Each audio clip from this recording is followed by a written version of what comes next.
আসছে প্লাস্টিক বন্ধ করার জন্য। প্লাস্টিক ছাড়া কি দেশ চলবে কখনো? প্লাস্টিক ছাড়া কি কোনো মানুষ চলতে পারবে? বাড়িতে, হোটেলে, যেখানে যান, গাড়িতে, আপনার বাইকে প্লাস্টিকের কাজ আছেই ভাই। প্লাস্টিক বন্ধ করা কোনোভাবেই সম্ভব নয়।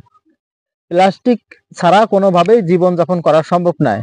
আমাদের দেশ উন্নত দেশ না যে সুপার শপে যাবো, সুপার শপ থেকে খরচ করে নিয়ে আসবো, সেটাও সম্ভব নয়। কারণ এই গরিব রাষ্ট্রে কিভাবে মানুষ প্লাস্টিক ছাড়া চলতে পারে বলেন? ভাই রে ভাই, জিনিসপাতির দাম কমান। জিনিসপাতির দাম কমানোর কোনো কাজ নাই, আসছেন প্লাস্টিক বন্ধ করার জন্য, ধান্দা করার জন্য আসছেন, তাই না? প্লাস্টিক ছাড়া কি কোনোভাবে বাজার করা সম্ভব? আপনার মাছ কিনবেন, মাছ কি অন্য কোনো পল্লীতে নেওয়া যাবে? এই প্লাস্টিক ছাড়া কোনো জায়গায় নেওয়া যাবে? মাছ কেনা যাবে? বা অন্য শাকসবজি বা বিভিন্ন ধরনের খরচ আছে, আমাদের প্লাস্টিক প্রয়োজন। 100% প্লাস্টিক ছাড়া কোনোভাবেই সম্ভব নয় ভাই। পটেটো চিপস, বাচ্চাদের খাবার সবগুলো তো প্লাস্টিকের ভিতরে রাখা হয়। এগুলো কিভাবে পরিবর্তন করবেন? বিস্কিট, চা পাতা, যেটাই রাখেন প্লাস্টিক ছাড়া কোনোভাবে সম্ভব নয়। এখন বলবেন যে ওগুলো ফুড গ্রেড প্লাস্টিক, তাই না?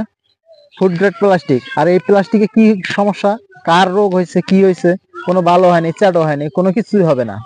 আর প্লাস্টিক ছাড়া কোনোভাবে সম্ভব না ভাই জীবন চলা। প্লাস্টিক লাগবেই।